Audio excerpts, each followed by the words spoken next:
A USB-C iPhone could become mandatory in the U.S. as senators push for common charger law. Well, they can do the thing they did in Europe. Just say, okay, you guys are done with the Lightning. We're done with the Lightning. You have a precedent. Apple's the only one with this problem, right? The proprietary connector? Yeah. I'm sure there's others out there, but at that scale, absolutely. They're the only one. Okay, so if they got to do it for the European market,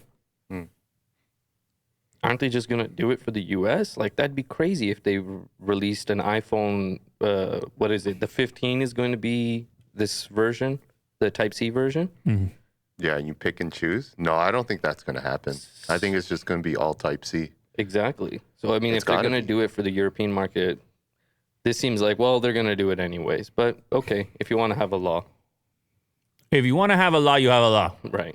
Well, it would be across the entire industry, so it would also probably affect upcoming products that would attempt to do something similar in the future.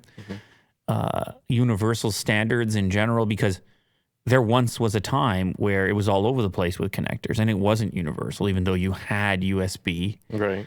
You had different varieties of USBs that were being implemented. You had Apple went from a 30-pin proprietary connector. I remember. Tesla has a proprietary connector. So when you start to think of proprietary anything, you imagine that you could put laws in place to try to stop that from taking place, Right. or needing adapters or more cables or whatever it might be. Just last week, the European Union officially reached an agreement on making the USB-C charging port the mandatory standard starting in 2024. Now, a group of senators in the United States is looking to follow suit, calling the U.S. Commerce Department to adopt a similar policy to address lack of interoperability standards for charging and other device accessories.